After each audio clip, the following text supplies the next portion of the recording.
इस वीडियो में हम लोग क्लास 5 साइंस का चैप्टर 12 पढ़ने वाले हैं। चैप्टर 12 का नाम है मान गए लोहा। लोहा मानने का मतलब होता है कठिन से कठिन काम कर पाने की क्षमता को मानना। क्या होता है? कठिन से कठिन काम कर पाने की क्षमता को मानना। इसका इस्तेमाल हम लोग आम बोलचाल की भाषा में करते हैं। कब करते हैं?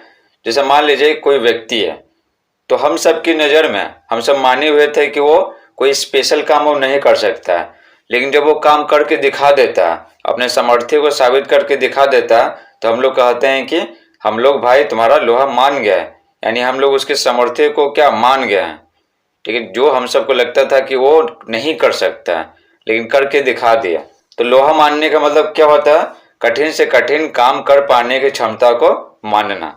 तो चलिए आप चैप्टर पढ़ लेते हैं। लिखा हुआ, सुखदा और संजय तेजी से विद्यालय की ओर जा रहे थे। सुखदा और संजय क्या है? भाई बहन है। तो तेजी से विद्यालय की ओर जा रहे थे, ठीक है, इनको लेट हो गया था स्कूल पहुंचने में। दीदी वो देखो, हमारे विद्यालय की दीवार पर बच्चे कुछ पढ़ रहे हैं, संजय ने सुखदा से कहा। ठीक है, तो सुखदा बोलती है हाँ चलो चलो देखते हैं कि वो सब क्या पढ़ रहे हैं। दोनों दौड़कर छात्रों के बीच पहुंच गया। तो देखिए यहाँ पर सभी छात्र हैं। ठीक है, ये चश्मा पहने हुए हैं। ठीक है, तो क्या नेत्रहीन है। ठीक है, ये क्या, ये लंगड़ा है। ठीक है, अब देखिए सब क्या देख रहे हैं? विश्व विकलांगता दिवस 3 दिसंबर 2012। तो 2012 में विश्व विकलांगता दिवस मनाया गया था 3 दिसंबर को। तो हर साल आता है। तो आपसे सवाल क्या पूछेगा ना एग्जाम में, बोलेगा कि विश्व विकलांगता दिवस कब मनाया जाता है, तो क्या बोलेगा? 3 दिसंबर। तो यहाँ पर एक फंक्शन के बारे में बताया गया जो विश्व विकलांगता दिवस पर हुआ था 3 दिसंबर 2012 को। ठीक है, तो अगर आपसे पूछेगा कि विश्व विकलांगता दिवस कब मनाया जाता है, तो लिखिएगा 3 दिसंबर। तो एग्जाम में बार बार पूछता है। और कहाँ मनाया गया था ये फंक्शन? नगर भवन, ठीक है, जमुई जिला में। तो ये सब बच्चे क्या इसी को देखते रहते हैं। विद्यालय की दीवार पर लगे पोस्टर को सभी बच्चे पढ़कर आपस में बातें कर रहे थे। तभी शिक्षक भी वहां पहुंच गए और बोले, चलो बच्चों अपनी अपनी कक्षाओं में चलो, आप सबको कक्षा में इसके बारे में बताया जाएगा। तो यहाँ पर भीड़ मत लगाइए, अपने अपने क्लास में जाइए। कक्षा में शिक्षक ने सभी बच्चों से पूछा, आपको इस पोस्टर को पढ़कर क्या सूचना मिलती है?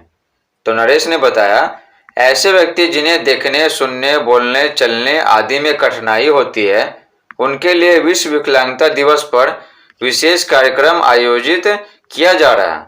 ठीक है ना, विश्व विकलांगता दिवस। ठीक है, इस पे क्या है? विशेष कार्यक्रम आयोजित किया जा रहा है। इस दिन क्या होता है? इस दिन होता है कि नाटक दिखाएंगे, कोई गाएंगे, ठीक है ना, कुछ कला प्रदर्शित करेंगे। कौन? जो विकलांग है, चाहे देखने में समस्या हो, बोलने, सुनने, ठीक है, चलने, ये सब में मुश्किलें हो। ठीक है, तो वो सब क्या करते हैं? अपनी कला का प्रदर्शन करते हैं और लोगों को में जागरूकता फैलाते हैं कि ये सब भी कुछ कर सकते हैं, इनमें भी सामर्थ्य है। इसलिए इन सभी के लिए विशेष कार्यक्रम आयोजित किया गया था। सुखदा बोली, कुछ लोगों में ऐसी कठिनाई होती क्यों है? ठीक है, उनको देखने, सुनने, बोलने और चलने में कठिनाई होती क्यों है? हम सब में तो नहीं होती।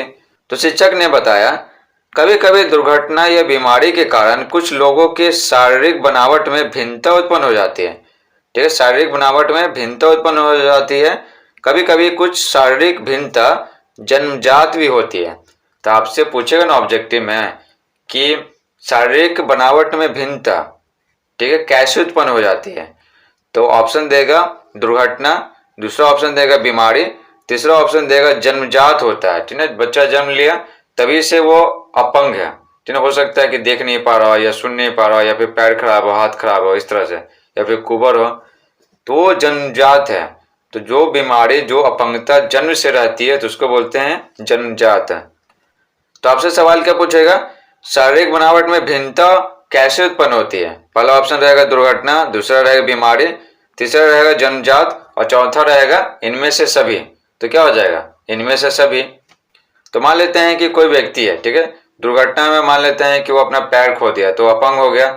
मान लेते हैं कि बीमारी हो गया, जैसे मान लेते हैं कि पैर में कुछ बीमारी हो गया, तो पैर में बीमारी हो गया, ठीक से वो चल नहीं पा रहा, या फिर मान लेते लकवा मार दिया। तो ये सब क्या है? ये सब शारीरिक बनावट में भिन्नता ला देता है। भिन्नता मतलब क्या? हम सबका जो शरीर होता है, स्वस्थ शरीर, उससे क्या होता है? वो अलग। ठीक है, जैसे होता है ठीक से चल नहीं पा रहे, बोल नहीं पा रहे, सुन नहीं पा रहे, तो हम सबसे क्या है, भिन्न। तो ये बोला जा रहा है शारीरिक बनावट में भिन्नता उत्पन्न हो जाती है, दुर्घटना, बीमारी और जन्मजात, ये 3 कारण है। इन भिन्नताओं के बावजूद ऐसे व्यक्ति हमारी तरह न केवल अपने सारे दैनिक कार्य करते हैं बल्कि कई ऐसे कार्य भी कर सकते हैं जो हम नहीं कर सकते हैं। तो क्या बोला जा रहा है कि इन भिन्नताओं के बावजूद, ठीक है, ऐसे व्यक्ति हमारी तरह न केवल अपने सारे दैनिक कार्य करते हैं, दैनिक कार्य मतलब क्या, जो ठीक है एक दिन में हम सब करते हैं, जैसे खाते पीते हैं, चलते हैं, ठीक है ना, इस तरह से। तो यहाँ पर ये बोला जा रहा है ना कि मान लेते हैं कोई पैर से अपंग है लेकिन ठीक से चल नहीं पा रहा, ठीक है, या फिर नकली पैर लगा कर चल सकता है, या फिर इस तरह से बैसाखी के सहारे धीरे धीरे चल सकता है, ठीक है, लेकिन दौड़ नहीं सकता, ठीक है, लेकिन बाकी सारे कार्य कर सकता है, ठीक है, पढ़ सकता है, लिख सकता है, बोल सकता है, ठीक है, को बाकी कार्य कर सकता है। तो वही बोला जा रहा है जिस शरीर के अंग से वो अपंग है, ठीक है, तो बस उससे कार्य नहीं ले सकता, लेकिन बाकी सारे कार्य वो कर सकता है। और ये भी बोला जा रहा है कि कई ऐसे कार्य भी कर सकते हैं ना जो हम नहीं कर सकते हैं हम सब।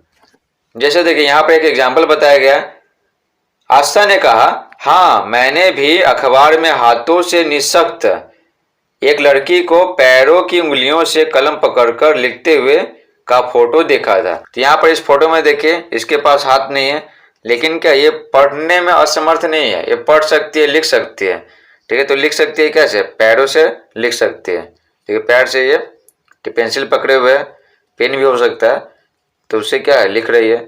तो ऐसा नहीं है कि ये कर नहीं सकती है। तो वही बोला जा रहा है कि क्या है ना, कुछ कुछ ऐसे काम वो कर सकता है ना जो हम सब नहीं कर सकते हैं। जैसे ये पैर से लिख रहे हैं लड़के, लेकिन हम सब पैर से नहीं लिख सकते हैं। उसने पैर से लिखते हुए बोर्ड की परीक्षा दी, वह पास हुए, बोर्ड की परीक्षा दी और पास भी हो गए। शिक्षक ने बताया, मैं पहले नेत्रहीन बच्चों के विद्यालय में पढ़ाता था। नेत्रहीन मतलब क्या, अंधे बच्चों के विद्यालय में पढ़ाता था। वहां के बच्चों ने विद्यालय के वार्षिक उत्सव पर शिक्षक की मदद से एक नाटक प्रस्तुत किया था, ठीक है। वार्षिक उत्सव, वार्षिक कहते हैं जो साल में एक बार होता है। तो बहुत सारे विद्यालय में क्या होता है, वार्षिक उत्सव होता है हर साल, ठीक है ना, साल में एक बार उत्सव होता है। तो जो नेत्रहीन बच्चे थे यानी जो अंधे बच्चे थे, वो शिक्षक की मदद से एक नाटक प्रस्तुत किए और सभी ने उसे बहुत सराहा था। बहुत अच्छा नाटक वो प्रस्तुत किए थे, बहुत अच्छा एक्टिंग किए थे। देखिए यहाँ पर आगे 2 प्रश्न है, तो चलिए इसका आंसर आपको बताते हैं। देखिए पहला सवाल है, शारीरिक बनावट में भिन्नता के बावजूद लोग क्या क्या कर लेते हैं, लिखिए। देखिए उत्तर लिखेंगे, शारीरिक बनावट में भिन्नता के बावजूद लोग हमारी तरह न केवल अपने सारे दैनिक कार्य करते हैं बल्कि कई ऐसे कार्य भी करते हैं जो हम नहीं कर सकते हैं। जैसा आपको एक एग्जाम्पल बताया था उस लड़की का जिसके हाथ नहीं थे लेकिन वो पढ़ सकती है, वो लिखती थी कैसे, पैरों से लिखते थे। उदाहरण के लिए हाथों से निःशक्त लोग अपने पैरों से लिखते हैं, लेकिन हम सब अपने पैरों से नहीं लिख सकते हैं। तो उनमें कुछ कुछ इतना एक्स्ट्रा क्वालिटी होता ना जो हम सब में नहीं होता। दूसरा प्रश्न है, सोचकर लिखिए कि वे लोग यह सब कैसे कर पाते होंगे। तो उत्तर लिखेंगे, नेत्रहीन व्यक्ति की पुस्तकें ब्रेल लिपि में लिखी गई होती है। ब्रेल लिपि एक लिपि होता है, इस लिपि की सहायता से अंधे लोग पढ़ते हैं। इसमें क्या होता है, इसमें लिखते हैं ना तो उभार रहता है, ठीक है ना, उभार छेद रहता है, उभार रहता है। तो उभार को क्या करते हैं, महसूस करते हैं, इस पे हाथ फेरते हैं और महसूस करते हैं, और कितने इसमें छिद्र होते हैं ना, ठीक है, तो उसको महसूस कर करके पढ़ते हैं। नेत्रहीन बच्चे ब्रेल लिपि के उभरे बिंदुओं को अंगुलियों के स्पर्श से समझ जाते हैं। इस प्रकार उनमें पढ़ने लिखने से सामान्य समझ विकसित होती है और इसी समझ को पाकर वे लोग यह सब कर पाते हैं। तो ऐसा नहीं है कि जिनकी आंखें नहीं है तो पढ़ लिख नहीं सकते, तो उनके लिए क्या है, ब्रेल लिपि बनाया गया है ताकि वे लोग पढ़ लिख सके और उनमें भी सामान्य समझ विकसित हो सके, ठीक है। तो जब बुद्धि आ जाएगा, समझ बढ़ जाएगा, तो वे लोग अपनी बुद्धि का, अपनी समझ का इस्तेमाल करेंगे सभी कार्यों को करने के लिए। देखिए आगे बोला जा रहा है, रोज की तरह रात के खाने के बाद सुखदेव और संजय दादाजी के पास पहुंचे, ठीक है, और विद्यालय की बातें बताने लगे, ठीक है। रात में क्या, खाना खाने के बाद। तो सुखदेव और संजय स्कूल में क्या क्या हुआ ना, तो अपने दादाजी को बताया। दादाजी ने सभी बातें बड़े ध्यान से सुनी और कहा, कल रविवार है, मैं आप लोगों को नेत्रहीन आवासीय विद्यालय ले चलूंगा। तो दादाजी क्या बोले कि कल तो संडे है, ठीक है, तो तुम दोनों को घुमाने ले चलेंगे। ठीक है, स्कूल में तो पढ़ाया गया है ना नेत्रहीन बच्चों के बारे में, तो आपको ले चलेंगे, प्रैक्टिकल कराएंगे। तो नेत्रहीन आवासीय विद्यालय कौन किसको ले गया? तो दादाजी ले गए किसको? सुखदेव और संजय को। तो यहाँ पर क्या लिखा हुआ? आवासीय विद्यालय। तो यहाँ पर बच्चे हैं ना, यहाँ पर बच्चे स्कूल में पढ़ते हैं और हॉस्टल में रहते हैं, स्कूल का जो हॉस्टल है ना उसमें रहते हैं, तो इसी को कहते हैं नेत्रहीन आवासीय विद्यालय। दूसरे दिन सुखदेव और संजय दादाजी के साथ राजकीय नेत्रहीन आवासीय विद्यालय गए। विद्यालय के प्रधानाध्यापक महोदय एक शिक्षक के साथ आए और सबका अभिवादन किया। ठीक है, तो इन तीनों का अभिवादन किए, स्वागत किए। सुखदेव ने देखा प्रधानाध्यापक काला चश्मा लगाए थे, हाथों में लाल एवं सफेद रंग की छड़ी थी। तो देखिए आपसे सवाल क्या पूछेगा ना कि कौन काला चश्मा पहने हुए थे? तो कौन पहने हुए थे? प्रधानाध्यापक पहने हुए थे, प्रिंसिपल। और वो किसके साथ हैं? तो शिक्षक के साथ हैं। और कौन अपने हाथों में लाल एवं सफेद रंग की छड़ी लिए हुए थे? तो कौन? प्रधानाध्यापक। ये सब आपको ऑब्जेक्टिव में पूछेगा, जिसमें 4 गो ऑप्शन दिया हुआ रहता है। प्रधानाध्यापक, आइए हम सबसे पहले छात्रावास चले। ठीक ना, छात्रावास चले यानी स्कूल में नहीं चलना है, सबसे पहले हॉस्टल में चलना है जहां पर सभी नेत्रहीन बच्चे रहते हैं। सुखदेव और संजय सोच रहे थे पता नहीं नेत्रहीन बच्चे कैसे रहते होंगे। छात्रावास में सभी छात्र अपने अपने काम में लगे थे, अपने अपने सारे काम में लगे थे। जैसे हम सब दैनिक कार्य करते हैं, ठीक है, उसी तरह वे भी करते हैं। कुछ कपड़े धो रहे थे, कुछ सामान्य लोगों की तरह स्नान घर और अपने कमरे की ओर आ जा रहे थे। छात्रावास में उनके बिस्तर, पुस्तकें आदि ढंग से सजे थे। उनको होता ना, आदत हो जाता है कि ना, उनमें सुनने की क्षमता बहुत ज्यादा होता है, ठीक है, और वस्तुओं को ना ऑब्जर्व करने की क्षमता बहुत ज्यादा होता है। छू करके ना कोई वस्तु आसानी से जान लेते हैं, ठीक है, हम सबसे ज्यादा वो जान लेते हैं। इस प्रकार से उनमें समझ काफी ज्यादा रहता है, तो उसी समझ का इस्तेमाल करके ये सब अपने सारे कार्य करते हैं। संजय ने पूछा ये गीत संगीत की आवाज कहाँ से आ रही है?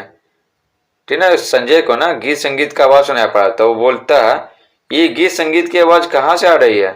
प्रधानाध्यापक ने बताया कि यह आवाज संगीत कक्ष से आ रही है, हम वहीं चल रहे हैं। तो प्रधानाध्यापक क्या बोले ना कि जिधर से आवाज आ रहा है ना, वो हम सब उधर ही चल रहे हैं, संगीत कक्ष। तो संगीत कक्ष पहुंचते हैं। संगीत कक्ष में 8 से 10 बच्चे तबले, हारमोनियम आदि पर गा बजा रहे थे। ठीक ना, अंधे थे लेकिन वो सब तबला, हारमोनियम आदि पर गा बजा रहे थे। प्रधानाध्यापक बोलते हैं वैसे तो इस विद्यालय के प्रायः सभी विद्यार्थी गीत संगीत में रुचि रखते हैं, परंतु कुछ विद्यार्थी तो गायन वादन में बड़े निपुण हैं। निपुण यानी कि एक्सपर्ट हैं, बहुत अच्छा गाते हैं, बहुत अच्छा बजाते हैं। लेकिन इंटरेस्ट क्या? सभी विद्यार्थी का। उन्होंने जिला और राज्य स्तर पर कई पुरस्कार जीते हैं। तो आप अगर सोचते हैं कि अंधे लोग कुछ नहीं कर सकते हैं, तो देखिए यहाँ पर एक एग्जाम्पल है, वो राज्य स्तर पर और अपने जिला स्तर पर कई पुरस्कार जीत चुके हैं, ठीक है, गाने में, बजाने में। ठीक है, आगे बोला जा रहा है एक दूसरे कमरे के ऊपर पुस्तकालय का बोर्ड लगा था, वहां मोटी मोटी पुस्तकें सजाकर रखी थी।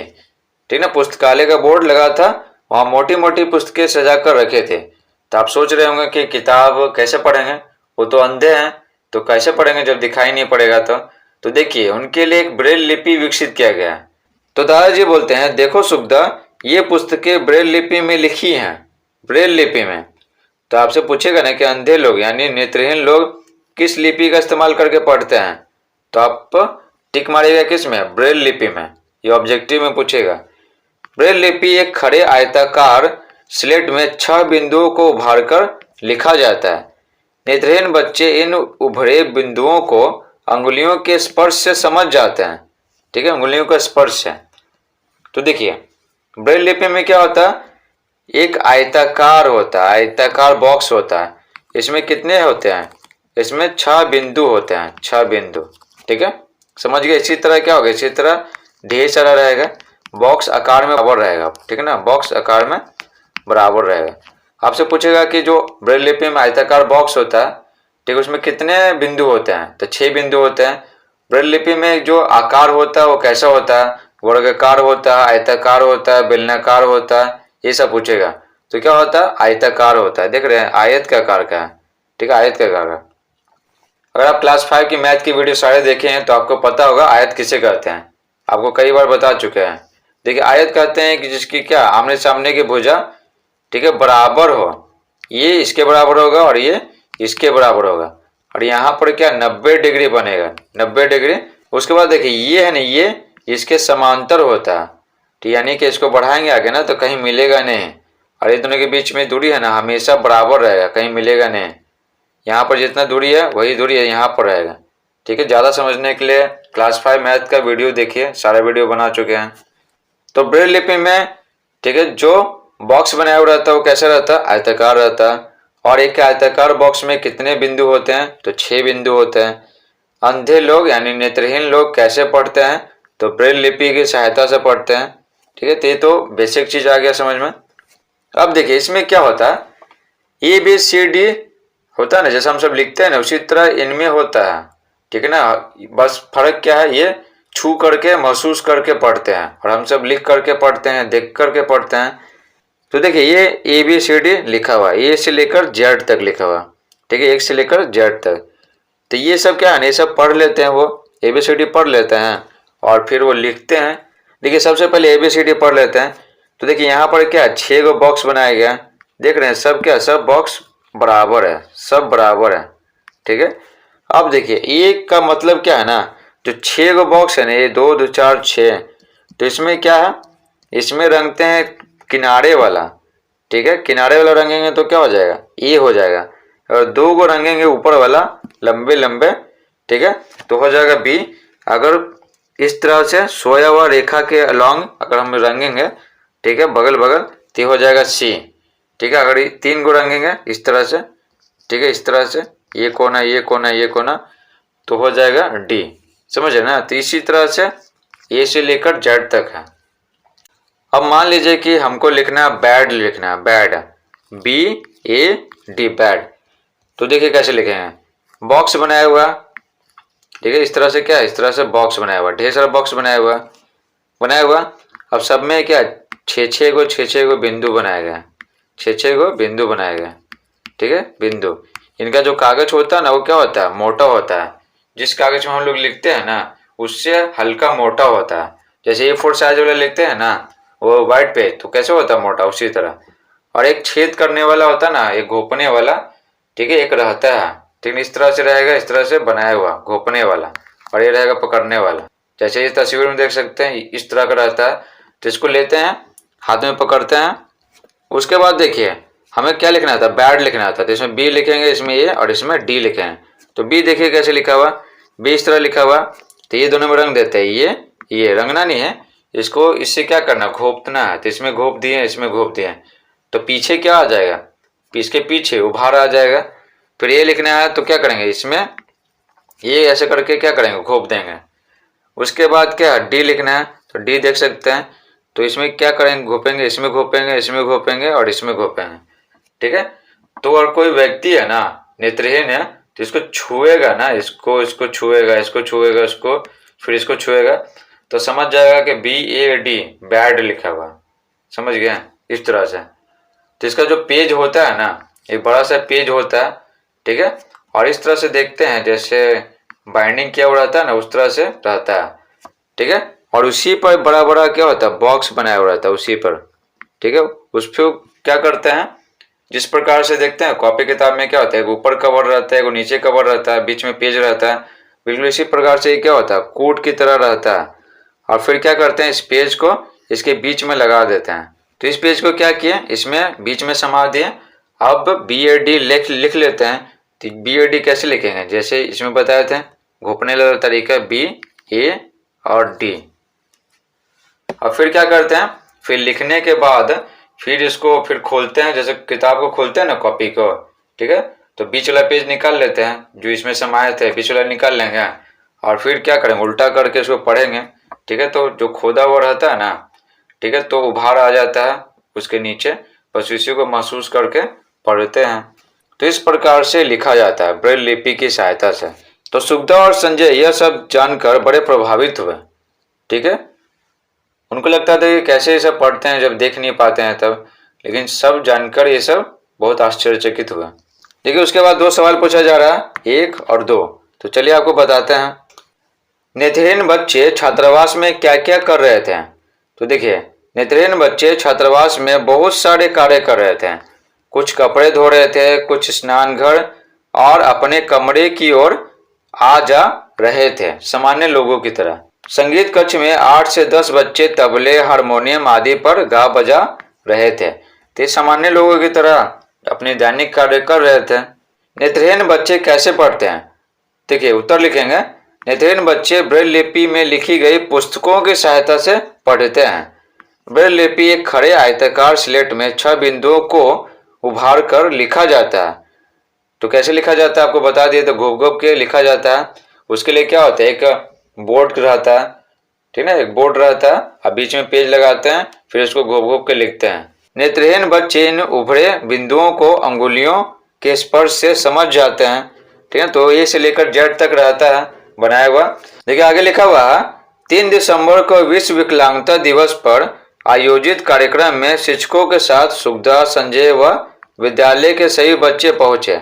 तो 3 दिसंबर, ठीक है, 3 दिसंबर को होने वाला था प्रोग्राम, किसके लिए? नेत्रहीन बच्चों के लिए। समझे, जो नेत्रहीन बच्चों के लिए और जो बोल नहीं सकते हैं, ठीक से सुन नहीं सकते हैं, तो उनको अपना टैलेंट दिखाने का मौका मिलना चाहिए।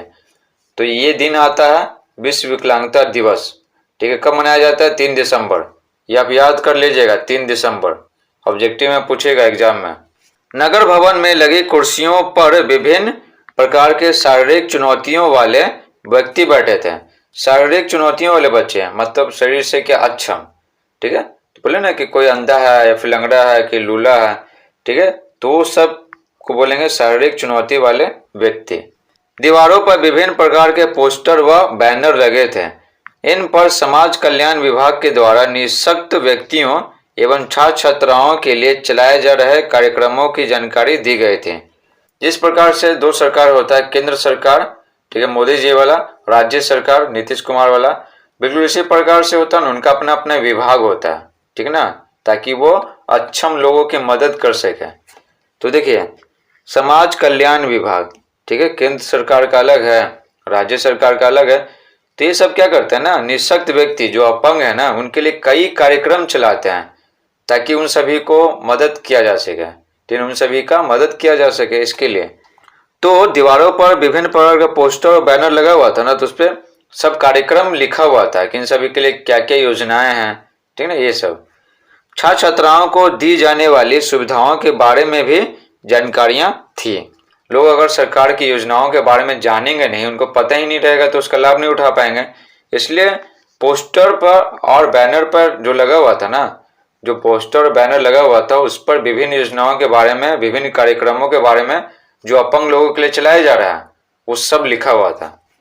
विश्व विकलांगता दिवस के अवसर पर शारीरिक चुनौती वाले व्यक्तियों के लिए विभिन्न प्रकार की खेल प्रतियोगिताओं का आयोजन किया गया। प्रतिभागियों ने बड़े उत्साह से भाग लिया। पोलियोग्रस्त इकबाल अहमद ने सबसे ज्यादा पुरस्कार जीते। ठीक है, तो आपसे पूछेगा ना, इकबाल अहमद को क्या बीमारी था, ठीक है, कौन सी बीमारी था? तो वो पोलियो था, ठीक है, पोलियो। जैसे पोलियो का टीका नहीं लगा था। और पूछेगा ना आपको कि जो अपंग लोगों की जो खेल प्रतियोगिताएं हुई थी ना, उसमें सबसे ज्यादा पुरस्कार किसको मिला था? तो इकबाल अहमद को मिला था। तो आप याद रखिएगा, इकबाल अहमद और पोलियो। उसके चेहरे से आत्मविश्वास और खुशी झलक रहे थे। चलो, बहुत ही कॉन्फिडेंट था क्योंकि बहुत वो मेहनत किया था, बहुत ही प्रैक्टिस किया था, बस उसे मौका नहीं मिल पा रहा था। तो इस बार उसको मौका मिला प्रतियोगिता में भाग लेने का, तो भाग लिया और जीता। जैसा देख सकते हैं, इसे पोलियो मार दिया है तो पैर क्या हो गया, खराब हो गया। तो बैसाखी के सहारे ये चल रहा है, अब इसको पुरस्कार मिला हुआ। तो देखिए बहुत ज्यादा खुश है। मंच से उतरते ही बच्चों ने इकबाल को घेर लिया। ठीक है, सुखदा ने उसे हाथ मिलाते हुए कहा, भैया मान गए आपका लोहा। ठीक है ना, तो सुखदा है ना, सुखदा को लगता था कि अपंग लोग कुछ नहीं कर सकते हैं। ठीक है, लेकिन जब ये पोलियोग्रस्त इकबाल अहमद ढेर सारे पुरस्कार जीता, सबसे ज्यादा, तब तब जाकर सुगता को विश्वास हुआ कि अपंग लोग भी बहुत कुछ कर सकते हैं, बस इन्हें मौका मिलने की बस देरी है। इसलिए सुगता कहती है, मान गए आपका लोहा। सुगता ने इकबाल अहमद को ऐसा क्यों कहा, भैया मान गया आपका लोहा, ठीक है, तो जरा सोचिए। तो देखिए इसका कारण बस यही है ना कि सुगता को विश्वास नहीं हुआ। ठीक है, सुगता को पहले लगता था ना कि ये अपंग लोग कुछ नहीं कर सकते, खेल लेंगे कैसे, कैसे पढ़ सकते हैं। लेकिन जब इकबाल अहमद साबित कर दिया कि वो भी खेल सकता है, वो भी पुरस्कार जीत सकता है, तब उसको विश्वास हुआ कि उनमें भी क्या सामर्थ्य है। तो इसलिए वो बोलती है, मान गए आपका लोहा। देखिए लोहा मानने का मतलब होता है कठिन से कठिन काम कर पाने की क्षमता को मानना। तो अगर हम किसी की क्षमता को मान रहे हैं कि हाँ वो कठिन से कठिन काम कर सकता है, तो इसी को बोलते हैं लोहा मानना। ठीक है, आगे पढ़ते हैं। खेल खेल में पक्षियों से दोस्ती। ठीक है, तो ये कुछ खास है नहीं, समझ गए ना, तो ये आप खुद पढ़ लीजिएगा। अब आगे देखिए, आगे इसमें क्या बताया गया, इसमें चोंच के बारे में बताया गया कि सभी पक्षियों का जो चोंच होता है ना अलग होता है। जैसे देखिए ये पतला सा लंबा है, नुकीला है, ठीक है, इसका आगे नुकीला है और मुड़ा हुआ है, ठीक है, इस तरह से। उसके बाद इसमें बताया गया है क्या, पैरों के बारे में बताया गया, पैरों के बारे में। ठीक देख रहे सबका पैर क्या है, सभी पक्षियों का अलग अलग है। और आगे बात करें तो आंख, चोंच, पूंछ, पंख, आवाज, आवास, ये सब के बारे में बताया गया। और बताया गया भोजन और मौसम। ठीक है, तो ये सब पढ़ लीजिएगा तो आपको आसानी से समझ में आ जाएगा। अगर कुछ भी समझ में ना आए तो कमेंट बॉक्स में लिखिएगा, उसके सारे सवालों का जवाब आपको देंगे। देखिए अब पढ़ लेते हैं खंजन। ठीक है, खंजन पक्षी के बारे में। देखिए लंबाई क्या होता है खंजन का, लगभग कई सेंटीमीटर, गौरैया से थोड़ी बड़ी होती है। ठीक है, ये पक्षी खंजन। आप ये खंजन पक्षी कभी देखे हैं कि नहीं देखे हैं, आप कमेंट बॉक्स में जरूर बताइएगा। हम तो ये पक्षी कभी देखे नहीं है। तो देखिए ये 21 सेंटीमीटर इसकी लंबाई होती है लगभग। जो स्केल हम लोग इस्तेमाल करते हैं वो होता है 15 सेंटीमीटर। तो आप समझ सकते हैं कि 21 सेंटीमीटर कितना लंबा होता है। रंग, तो नर का रंग और मादा का रंग है ना अलग अलग होता है। तो रंग के आधार पर हम लोग पहचान सकते हैं कि जो खंजन पक्षी है ना वो नर है कि मादा है। तो देखिए पीठ और सिर का रंग नर में काला होता है, पीठ और सिर का रंग नर में काला होता है और मादा में धूसर होता है। पेट वाला भाग सफेद होता है। पूंछ के बीच में काली पट्टी, पूंछ के बीच में काली पट्टी होती है, पूंछ के बीच में काली पट्टी होती है और दोनों किनारों पर सफेद पट्टी होती है। आंखों के ऊपर सफेद भौं जैसी पट्टी होती है। तो आप नर खंजन और मादा खंजन में अंतर कैसे करेंगे, तो नर खंजन में ना पीठ और सिर का रंग काला होता है, लेकिन मादा खंजन में धूसर होता है। तो रंग के आधार पर हम लोग बता सकते हैं कि जो खंजन पक्षी है वो नर है कि मादा है। पूंछ देखिए, पूंछ लंबी होती है, पतली होती है और आयताकार होती है, आयताकार। चोंच देखिए, चोंच छोटी होती है, पतली होती है और नुकीली होती है। ठीक है, देख रहे छोटी होती है, पतली होती है और नुकीली होती है। ठीक है, आयताकार आकार क्या होता है, आप क्लास 5 के मैथ का चैप्टर देख सकते हैं, सभी अच्छी तरीके से बताया हुआ है। देखिए अगर आवाज की बात करें तो खंजन का आवाज कैसे होता है, पतले स्वर में ये टिजिट टिजिट करती है, टिजिट टिजिट। कई तरह के सीटी जैसी मधुर बोलियां बोलता है। ठीक है, खंजन पक्षी। प्रजनन काल में नर सुरीला गीत गाता रहता है। तो प्रजनन काल में नर क्या करता है, मादा को आकर्षित करने के लिए, मादा खंजन को आकर्षित करने के लिए सुरीला गीत गाता रहता है। देखिए अगर भोजन की बात करें तो कीड़े मकोड़ों को खाता है। आवास बात करें, आवास यानी रहने का जगह, तो ये मुख्यतः जमीन पर ही रहता है। आमतौर पर नदी के किनारे या किसी तालाब या पानी से भरे खेत के किनारे बैठा देखा जा सकता है। ठीक है ना, खंजन पक्षी। अगर अन्य जानकारी की बात करें तो अधिकतर ये जोड़ी में ही दिखता है। ठीक है ना, नर और मादा साथ में दिखते हैं, अकेले बहुत ही कम दिखते हैं। वैसे कभी कभी छोटे झुंडों में भोजन करते हुए भी देखा जाता है। इन्हें चचहाते समय पूंछ को ऊपर नीचे करता है, पानी के किनारे बैठकर लगातार पूंछ हिलाते हुए भोजन करता है। तो ये सब क्या इनका गुण है, इनकी विशेषता है। अब देखिए आगे बोला जा रहा है, नर और मादा में अंतर रंग के आधार पर किया जा सकता है। ये तो हम पहले ही पढ़ चुके हैं। ठीक है ना, ये तो पहले ही पढ़ चुके हैं। इस प्रकार से पूरा चैप्टर समाप्त होता है। आई होप आपको ये वीडियो समझ में आया होगा। समझ में आया तो वीडियो को लाइक करें। Thanks for watching.